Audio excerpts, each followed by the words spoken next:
Good morning, good afternoon, good evening. Thank you guys for joining the 980s podcast hosted by yours truly, Kevin Thompson, founder and CEO of 980 Capital Group. Thank you guys for joining. As I always say, subscribe to the channel. As I always say, go and get my book, MLB to CFP, live on Apple and Amazon. If you have any questions, comments, or concerns, you can email us at info@9icapitalgroup.com. Send us your questions, or you can go to the website at www.9icapitalgroup.com. Schedule an appointment. As you know, we're here to do what? Educate, empower, and engage. And today, got a special guest for you. We're talking to my financial advisor, my former financial advisor with the Stanford Company. As you know, it was a big Ponzi scheme. And we're going to be talking about what he knew, when he knew, and the repercussions of all of this. We're talking to, well, if you want to know who it is, you got to stay tuned. Let's get it.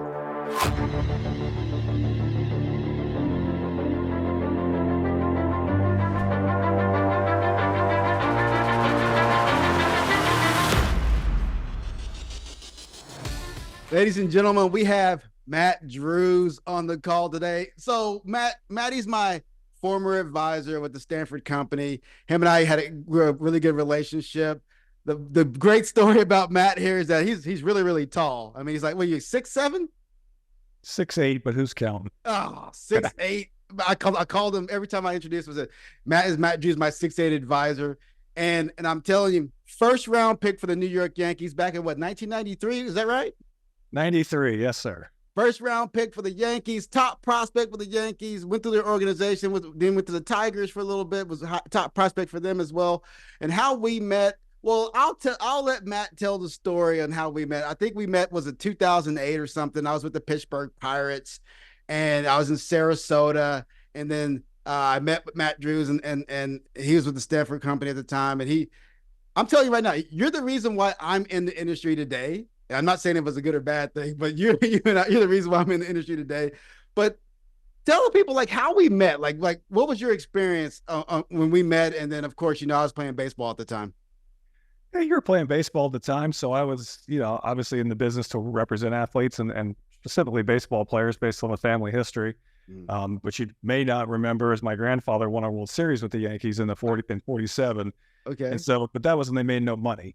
And so, he literally had to pawn his World Series ring to pay rent. Yeah. So got my dad into the banking business, and that's when I finished playing. Had some great advice along the way. I wanted to give that back. Baseball didn't work out, injury wise, but I knew I had something to give back to the game. So it really was a passion of mine to get involved. And it was enjoyable to work with so many athletes. But I will tell you, from the day that you and I met, you had a sincere interest in your portfolio and how to grow it and investing. I mean, you asked a ton of great questions. You were always on top of it. It was no shock at all that this is a career path you decided to take, because it was definitely something that you took a keen interest in, where a lot of guys just don't. Well, I had to, and I appreciate the books you gave me. I read a lot of books. I started watching CNBC like it was a religion. I started watching Bloomberg like it was a religion. And I really got involved. And I appreciate it because I know you had Greg Valliere that came down and had that little conference thing that I went to. I found it fascinating, man, and I enjoyed it so much. And I started wanting to know everything about the business. Now, one thing I'll say is you can never know everything about finance, right? This is one of those things you're always constantly learning. And I appreciate you giving me your time and your energy while we're in Sarasota. Now, I'll say, was it Sarasota or was it Bradenton? One of those two. I can't remember, but for me, it was Bradenton. Where you were in Bradenton, I was in Sarasota. Yeah, you had the better part of you were in the better part of this. Well, I would never say that, but I was born and raised in Sarasota, so I like it a little more. Oh yeah, Bradenton, man. I don't know how those IMG kids do it, and that's probably why they're so good, because they don't have anything to do in Bradenton. But at the end of the day, hey, whatever. It is what it is. But yeah, I was with the Pirates at the time, trying to come up, trying to do my thing with the Pirates. And of course, it didn't work out the way I wanted it to work out. But ultimately, it did work out the way I wanted it to work out, because when I was injured with the Pirates, tore a tendon in my wrist, I went back to school for finance. So Maddie and I, we had a great relationship. But let's get right to it, man, because I don't know what you felt this day, and I'll caveat this. Luckily, I wasn't in the Antiguan CDs and all of that stuff, but yes, I was still with the company, so my money was frozen. But we'll get to that in a second. But I don't know. Well, let's back up. So when did you realize that while you were working there, like, did you notice any issues? Or did you notice, like, hey, man, these Antigua CDs are selling 5%, and everybody else is like at a point or 2 points. Like, so when did you start realizing anything, or did you ever realize anything? Um, so it was an interesting process to that. So as a young advisor, I came on with a team at UBS Financial Services. Mm. And so about a year and a half or 2 years into the business, as I'm still building my book, the senior advisors on the team said, hey, be here tonight after work. We're basically faxing out every client that we have's paperwork, and we're leaving the firm tomorrow to go to this new company. Wow. Like, Okay. okay. There was issues with that based upon stuff I had with UBS. So I didn't know how payouts were going to work. Like, they got to pay off the debt I owe back to UBS. Non-competes, things like Right. that. It's all covered. I'm like, okay. And I mean, these are guys that were great that I worked with. So we went to Stanford, and it was a phenomenal company. And it was a platform where you could do which there was nobody telling you what you had to do. There was no funds they were shoving down your throat. It was literally an open architecture system where you could do what was the best plan for your client. And that's what we really worked on with the athletes was, what's the best plan to help you save money. So when you're done playing, you're in good shape. Not just like, hey, you're a young guy, let's invest crazy, aggressive, et cetera. Yeah. And so when we got to Stanford, after several months of being there, they told us about the international bank that they owned and they had international brokerage firms around the world. Mm-hmm. And so we said, well, we'll start looking into it. Now, mind you, Stanford at the time was bringing on the best and brightest teams in the United States. Greg Valliere and the Washington Research bring some of them, like the best and the brightest. Yeah. So we started looking more into this bank to understand the CD product. We had the explanation to understand it. We knew offshore banking was prevalent in what we did. We understood it. But we actually took a trip down there with 6 clients that we thought were the sharpest in the financial business. Okay. That we had attorneys, lawyers, CEOs of banks. We brought them down there, asked every question possible, went through the entire process. And when it came back at the end of the day, they all said, this makes sense. It makes sense how they can do this with the tax favorable treatment, et cetera, of it. At the time, the results were being, there was audited financial results, accounting results that were coming back. You had an accredited investor documents that had to go out through the SEC in the United States to say this is an accredited investor tool. Mm-hmm. It all made sense. Okay. And so we had about 2.5% to 3% of our total book of business invested in these bank CDs, all high people, et cetera. So that's kind of how we got to say, yeah, we'll use this as an asset allocation tool. Now, fast forward 4 or 5 years, whatever it was, I try to block it out of my mind. We started hearing rumblings of some stuff going on internationally that kept getting told back, you're not a U.S. thing, et cetera. And then we were on a Tuesday morning call, never forget it, with our entire team, and the Houston office in the middle of the call started freaking out. Wow. Like, what's going on? What's happening? We had heard rumors happening, and they were being raided by the FBI and by the SEC. Wow. We're like, oh no, not good. Yeah. Right? So call abruptly ended. We're kind of all left in limbo. Everybody's trying to figure out what's going on. And then the next day, as I pulled up to my office, there were federal marshals at our office and saying, you're not going into your office today. You could have nothing from your office. Yeah. And I had like your jersey right there. I had my jersey. You had your jersey in your office. Man, yeah. My stuff in here. Yeah. You can't have anything. We're taking everything. We'll let you know when you can get back in. And we were out of business overnight. Yeah. We had no idea what was going on. And it was, as a young professional in the business world, I guess naive to a point, I didn't really recognize this stuff happened when you were around good people. Mm-hmm. But I also didn't realize how it can stink from the top, and you can be completely, they use the term gaslighting today a lot. You can be gaslit. And it really permeated through not just that, but through, Bear Stearns basically went out of business. Part of it was the lawsuit of the clearing of these billions of assets going through.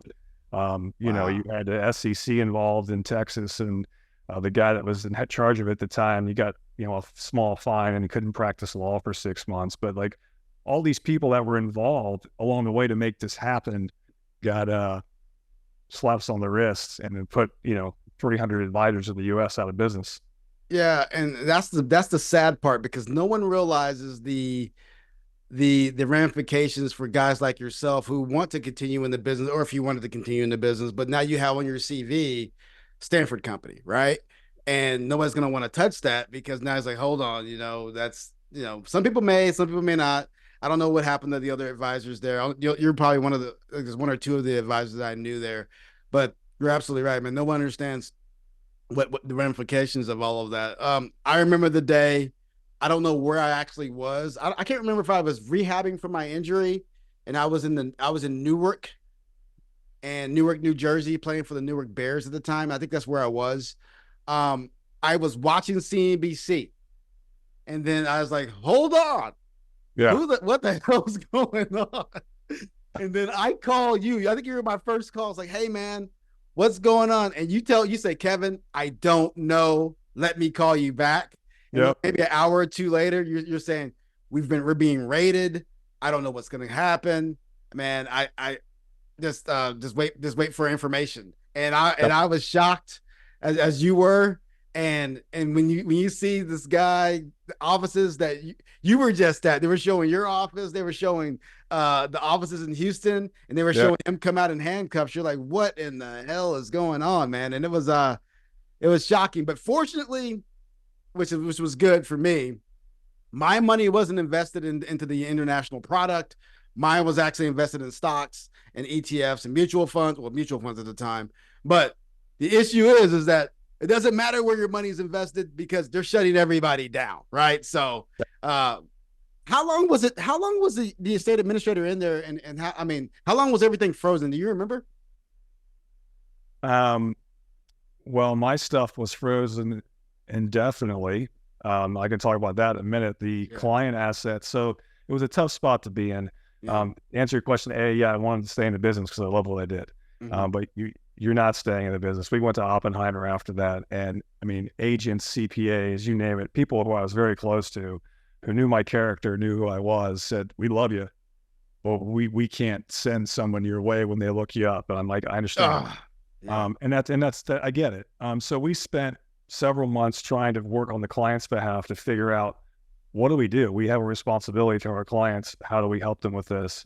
And so the advisors formed a legal group and a legal team, and that really helped promote you getting high enough up the ladder to get client assets released. Yeah. Then clients that had money in the bank had to go through an entire receivership and clawback process, everything else. But I mean, guys like yourself, even those who didn't have it in the bank, I mean, it screwed up all your electronic bill pay. You had no access to funds. The guys we had that weren't making big money in the big leagues at the time, like they couldn't pay their bills. Like it was not a good. And a lot of people got really upset with me, et cetera. And I get it. Like you don't know, you're scared. You don't know what's happening. We're scared. You're scared.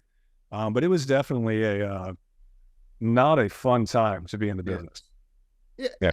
One thing I didn't do, I didn't get upset with you because the more I learned, the more I knew, like, you had no idea. I mean, you had nothing to do with this. It's not your fault. I mean, it's the powers that be. And I know one thing Mr. Sir Alan Stanford said. He was like, the money's there. What's the problem? I know there was some kind of whistleblower in the system, but he said, the money's there. What's the problem? We can repay everyone. Is that not the case? Or was that not the case? Or was it strictly just a regular old school Ponzi scheme? I still today, I don't know, a Madoff Ponzi scheme versus this. Mm-hmm. I guess it was a Ponzi scheme. I don't know how you differentiate, but what happened is that he took all his assets into the bank, showed audited financial statements of how they were being invested. So, Gotcha. for example, when we took the smartest guys we had down there, said, yeah, this all makes sense, Mm-hmm. right? Especially the bankers based on the spread, et cetera. What he was actually doing with it, he did have money in the bank, but he also was taking money and investing in real estate investments throughout the islands Gotcha. for a return Yeah. that would have come back, but he wasn't investing the money, he wasn't disclosing how that was being invested. Yeah. So there was a run on the bank, if you remember, in 2008, the financial crisis. People were going after their assets left and right. So several $1 billion were liquidated from the bank. Mm-hmm. Well, then the bank had to start pausing liquidations. That's what set it off. Well, wait a second. If it's here, why are we pausing it? Mm-hmm. And so when they got in there deeper, they realized, well, it is invested. It's just not invested how it said it's invested. There's some high risk real estate investments that it's in. And that's where the whole thing came crashing down. Gotcha. I never knew that because he kept saying, the money's there. I don't know what the problem is. I can have the money. Everybody can get paid back. And I was like, okay, well, that's interesting. So I know we're not going to talk about this because this is not one of those segments where we're going to ream people out. But I understand there was a whistleblower, and I'm not going to talk about any particular name. But was that the case? Was there a person that actually brought this up to the SEC, and that's the reason why it was actually put into play, or was it just something that the SEC just said, hey, haha, let's just check this out because people are wanting redemptions and they can't get them? So through legal discovery, the legal group, the next 7 years, the advisors went through it. We come to find out that there was several inquiries into this over the years. Gotcha. Regulatory inquiries, et cetera, and they all were brushed under the rug. This could have been stopped a long time ago. Mm-hmm. So the ultimate whistleblower, I think the timing was good based upon what was happening in the financial world at that time with all the different, group Ponzi scheme stuff being uncovered, that it just was the next natural step to get there. The crazy thing about it is, I can't remember how, was it 5 months before, a year before, but not long before this happened, Alan Stanford was testifying in front of the Senate about good financial practices. Yeah. Okay. So nothing wrong with that. Yeah. So Alan Stanford is how big was the company at the time? A multi-billion-dollar corporation. Yeah. Massive. I mean, we had the 5 years that I was there, the push in the United States to bring over these top teams. I mean, you were bringing over multi-billion-dollar teams with assets underneath. So it was a huge company. So when they're bringing over these teams, I'm sure they're offering, and that what I know about the industry right now, we're going to offer you competitive payouts. You're going to be doing, you will have open architecture, like you just mentioned. The platform is going to be XYZ. You'll be able to do what you want. And there's no necessary proprietary thing you have to sell. I mean, is that how they got you over? Is that how they were selling you guys? That was because at the time the firm we were at was starting to try to push proprietary funds down our throat, and it just didn't make sense. And so we were having a lot of back and forth with them on it. So that was the key. Like, hey, we can go to a system got a large firm, capacity. They've got the back office, everything you need. You've got all the support you need, but you also can free to do business with what makes sense for your clients. You said your money was frozen indefinitely, which means that's a very long time. Right. So I say definitely because it took 7 years, and I didn't get involved in a lot of the legal stuff. I'll talk about that later, but sports taught me not to focus on that. Yeah. But basically, after 7 years, there was finally a settlement back to us to basically said, hey, we're sorry. You had nothing to do with it. Here's a measly settlement check. And oh, by the way, all the accounts that you had, they would be unfrozen if you had anything left, but you had to file Chapter 7 bankruptcy because you couldn't pay any of your bills. So all that's going back to your creditors. Yeah. So that's kind of how that process. I mean, I literally went from a very good salary and a lot of baseball assets in the bank, to nothing in one night, zero. But that's what I'm saying. Like, how are you accountable for that? Like, it's not your fault. You're just a victim. You're a victim just like I was, right? Or just like anybody else in the business. You're a victim just like everybody else. So how are you accountable for that? And how do you and that's what they don't understand. Like maybe the SEC, maybe FINRA, I guess you guys were FINRA SEC registered. Right. There needs to be some kind of because you had a fiduciary relationship with me, right? You were just doing my best interest, and you did. Like there's nothing you did wrong. But at some point, why do you have to be victimized like everybody else? As if not only that I got my money back, majority of my money back, but now you get nothing, and you got to do all these other things because you have no assets. I mean, you're put in a terrible situation, and there's got to be some, I guess, restitution in your favor outside of just a measly, here's a check and go away. No, there was nothing, and I mean, I get it. Like they come in, they shut down a company, then they have to. I mean, they went through every single email that me and every advisor had. They went through everything anybody had to see if anybody knew anything, anybody was associated. They have to figure that out, and I understand that part. The fact that it takes 7 years to figure that out, I don't know. The fact that you don't have the right to pay your bills for 7 years. Yep. I don't, and it really did. It crushed a lot of people. I'll say today, it was actually one of the best things that's ever happened to me in my life. Yeah. But I don't wish it happened, and I don't wish it happened to anybody else. But as far as working from that point to where I am today, I mean, to tell you, like it's just been a blessing to learn something so traumatic and to be able to work through it with your head held high and continue moving forward. There's a lot to it. We're on with Matt Drews on 9 podcast, my former advisor with Stanford Group. We're talking about the Ponzi scheme. We're talking about the after effects. My thing is, I appreciate this because I wouldn't be where I am today, owning my own firm, building a book of business, doing CFP, financial planning, and all the other things, and currently in the EA, trying to do some tax things as well. I enjoy this stuff. I mean, I have a fire under my belly because of what has occurred, and I have a fire under my belly because of what is occurring in the industry, not outside of Ponzi schemes.